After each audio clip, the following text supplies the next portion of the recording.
Cook Santamar. Thank you, Mr. Speaker.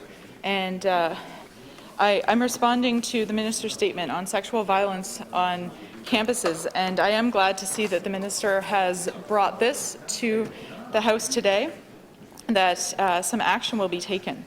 This fall, and this isn't a new problem, but this fall we saw students and especially leaders on Mount Allison campus bring their stories forward and share.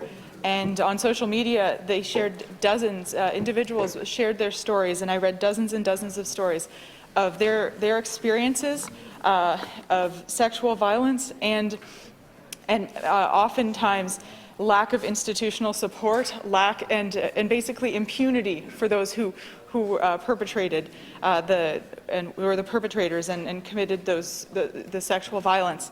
And the survivors showed a lot of bravery, and I'm really glad to see this discussion in the public and in the House. I can only assume that students will be one of the voices prioritized. They're not explicitly listed, but I can only assume that. And speaking of students, the New Brunswick Student Association has made recommendations, and they've specifically called on the Government of New Brunswick to adopt legislation requiring standalone campus sexual violence policies on all publicly funded university campuses.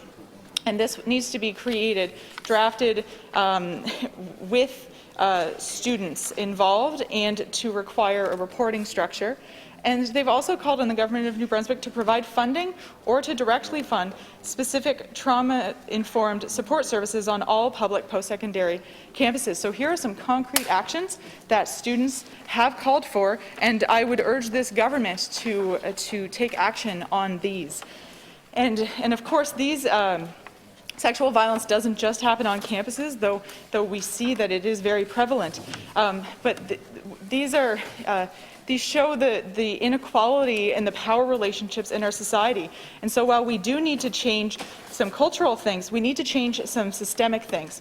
And these are some good places to start. So I look forward to seeing the concrete actions and funding to go with them that will come from this government. Thank you, Mr. Speaker.